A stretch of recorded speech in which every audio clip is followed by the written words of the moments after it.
আমি কোনো অ্যারেস্ট হইনি, এমনকি জেলের ভিতরে যাইও নাই। আমি প্রিয়াকে কখনো জেলখানায় রাখতে পারবে না। আমার নাম প্রিয়া খান, আর কোনো কিছু না। আমাকে অ্যারেস্ট করে রাখার মতো এখন কারো ক্ষমতা হয় নাই। প্রিয়া খান ও তার মা হাফসাকে গতকাল আটক করেছিল পুলিশ। আটক করার মাত্র 12 ঘন্টার মাথায় ছাড়া পেয়ে যায় প্রিয়া খান ও তার মা। এখন সবার প্রশ্ন হলো, প্রিয়া খানের বিরুদ্ধে প্রমাণসহ হাজারো অভিযোগ থাকার পর কার ইশারায় জেল থেকে বের হলো? ইমরান বিপি কি তাহলে ভিন্ন কোনো ক্ষমতার বেড়াজালে আটকে গেল? চাইছিল যে জুনায়েদের জামিন করাবে, আজকে কিন্তু জুনায়েদের জামিন করার জন্য শুনানি করছিল। আজকে কোনো জামিন হয় না, নামঞ্জুর হয়েছে। আমি জামিন তারা দেয় নাই জজ সাহেবে জুনায়েদের এই বিষয়টা নিয়ে আমাদেরকে কিন্তু সুজন এবং কি রকি আর রুবেল, ওরা কিন্তু ইমরানের বন্ধু এবং ভাই, তারাই কিন্তু আমাদেরকে আটক করছে। আমাদেরকে কোনো পুলিশ আটক করে নাই। প্রিয়া খান 12 ঘন্টার মধ্যে মুক্তি পেয়ে লাইভে এসে ইমরান ও সুমাইয়াকে নিয়ে কথা বলে। সেখানে উঠে আসে প্রিয়া খানের অলৌকিক ক্ষমতার বাণী।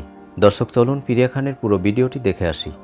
রকি ওরা সবাই মিলে আমাদেরকে আটক করছে, তাদের মামলা তুলে নেওয়ার জন্য আটক করছিল, যাতে আমরা মামলা তুলে নেই, আর না তুলে তাদের থেকে আমি বাঁচতে পারবো না এ বলে আমাদেরকে আটক করছে। তারপর আমরা থানায় টেলিফোন নাম্বারে ফোন করে পুলিশ নেই। পুলিশ নেওয়ার পর থানায় থেকে আসলে থানা থেকে পুলিশ যায় আমাদেরকে উদ্ধার করে আনে। তারপর ইমরান বিপির ফ্যামিলি তারা তমনাম এক ব্যবসায়ী মহিলা, এই মহিলাকে দিয়ে আমাদেরকে মামলা করাইছে, যেন আমাদেরকে অ্যারেস্ট করে মামলা করছে সেটা কিন্তু আমরা জানি না।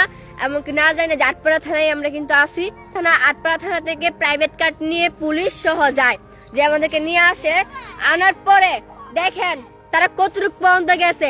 মনে করেন যে এসপি ডিআইজি সবাই মিলে চাইছিল আমাদেরকে অ্যারেস্ট করে জেলের ভিতরে রাখতে, কিন্তু আল্লাহ সহায় থাকতে আমি কোনো অ্যারেস্ট হইনি, এমনকি জেলের ভিতরে যাইও নাই। আমি প্রিয়াকে কখনো জেলখানায় রাখতে পারবে না কোনো অপরাধ ছাড়া।